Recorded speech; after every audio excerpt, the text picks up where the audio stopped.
inverses, and it really feels misplaced. It does not really go along with what we've been doing, but this is the unit that it was put in, so it'll seem a little different. An inverse of a function, what it does is it reverses another function. So it's like the opposite.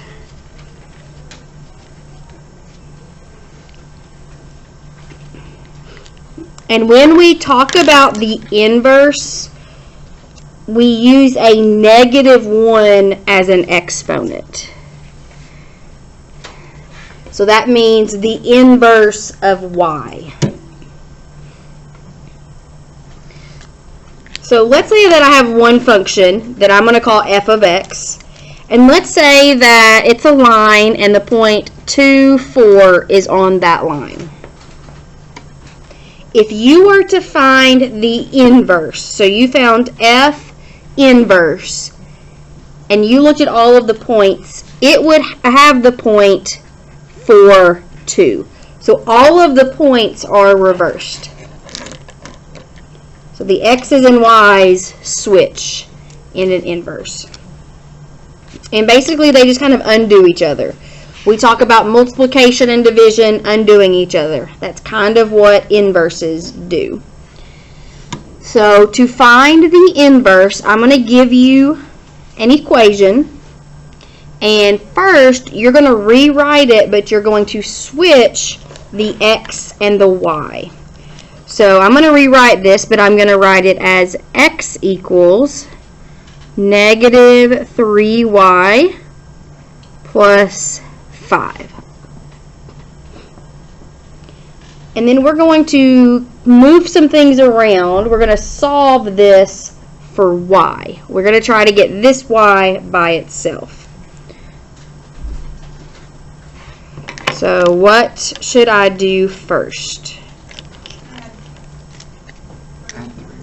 Not, well, my goal is to get this y by itself. So I'm going to move everything away from the y. Subtract 5 first. So here's, that looks like subtraction. So this becomes x minus 5 equals -3y. And then what would I do to get the y by itself? Divide by -3.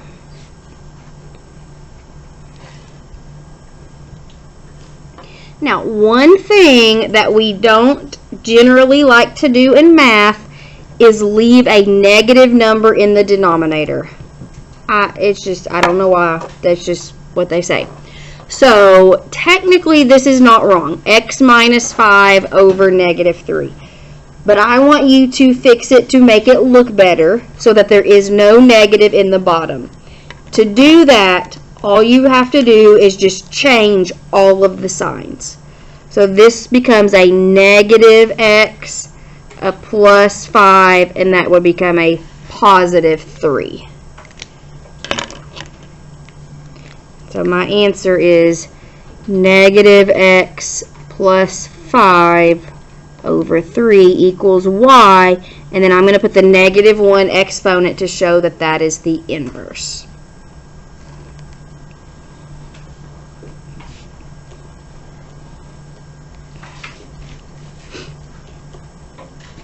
So if you wanted to check your answer, which is always recommended, give me a number. 7, okay. So I am going to find a point on the first one. I'm going to use 7 for my x. So if I would do -3 times 7 plus 5, I get -16.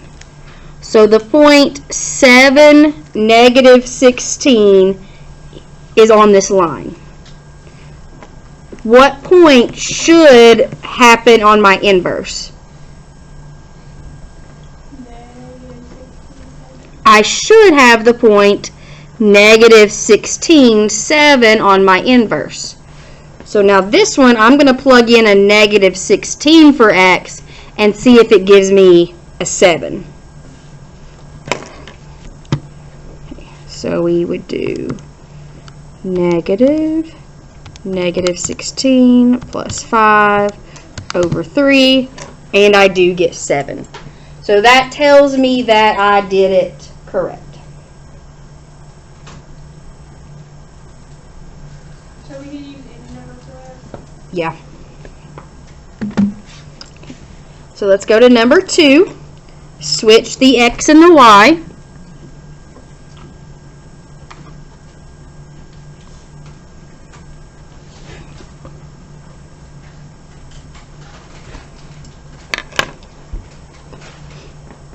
What should I do first? Add 1.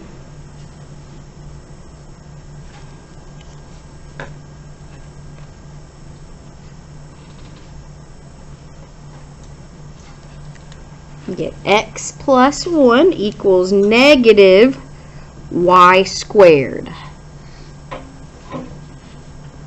What's next?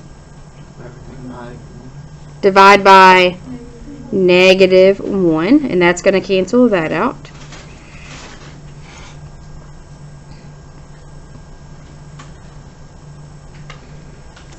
When I divide by negative 1, that just makes this negative x minus 1 equals y squared.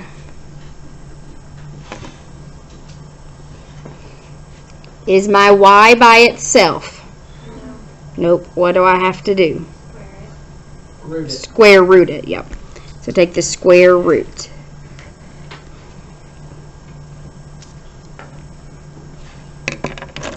So we get the square root of negative x minus 1 equals y, and then I'm going to give it the negative 1 to show that that's the inverse. If I were to give you this at the beginning and ask you to find the inverse, you would get that. They're inverses of each other.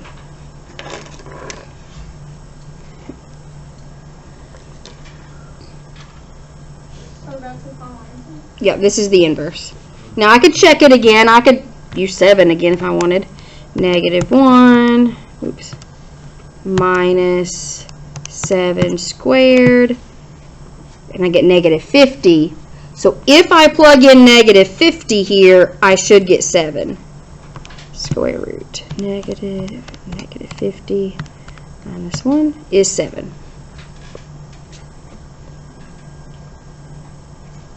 That was a quick check. All right, number 3. Switch your x and y.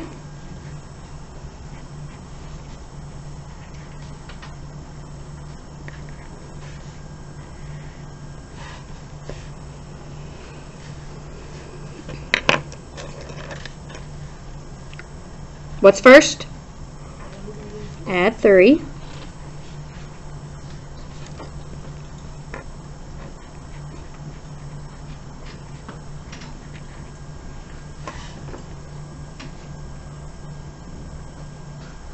Then what? Divide by negative 1.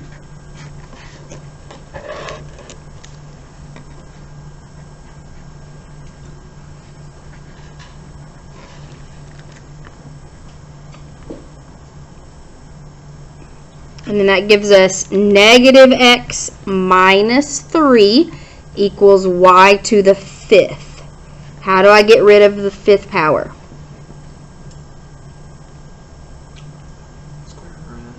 Close. We don't do a square root. Since it's a 5th power, we do the 5th root. So a 5th root will undo a 5th power.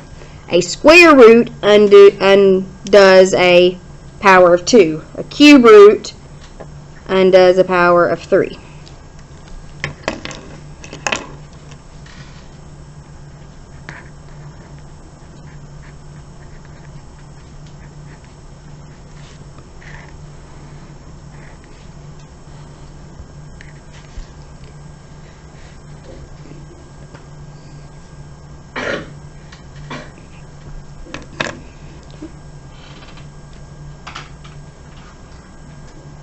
Questions? Let's do number 4. Switch your x and the y.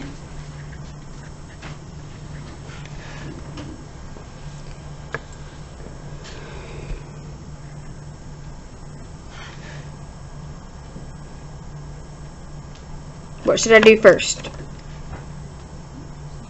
Subtract 2. I can't combine this negative 3 and 2 because they're not both under the square root. So we have to treat them like 2 separate numbers. So if I subtract 2, I messed up, x minus 2 equals the square root of y minus 3. Then what?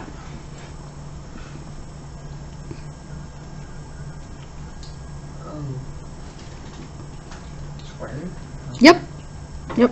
Can't add 3 yet. You can't just take something out of a square root. So I have to get rid of the square root by squaring both sides.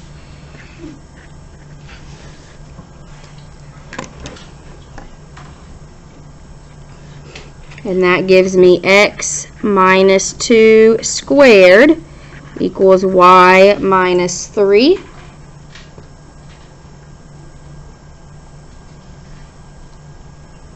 And last, I need to add 3. And I just do that out to the side. It needs to be separate.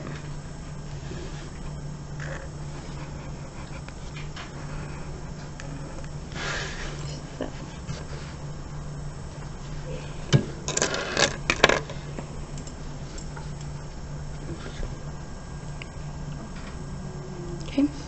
Number 5. X equals 20 plus 3y over 4.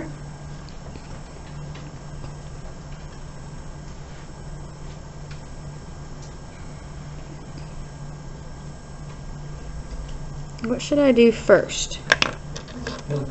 Multiply both sides by 4. When I multiply, that just cancels out the 4 on the bottom. You don't make that 80 and 12. It just cancels out the bottom. So we have 4x equals 20 plus 3y.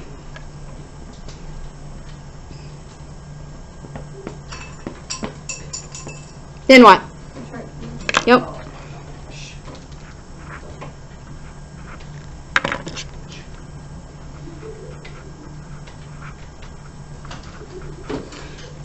And I get 4x minus 20 equals 3y.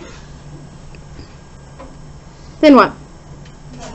Divide by 3. Oops.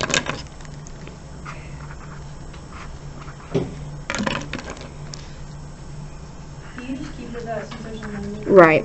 Yeah. There's no need to switch any signs because we don't have a negative in the denominator. That's the only time you need to do that.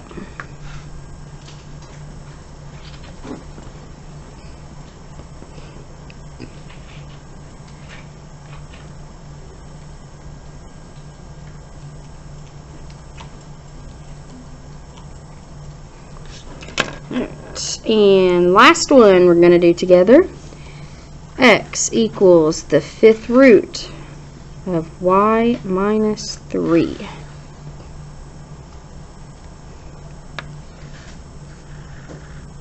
What's first? You put to the 5th power? Yep.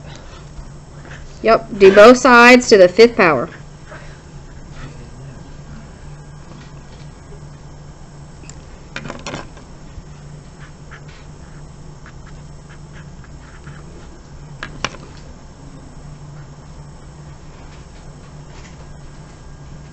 Then what? Add 3.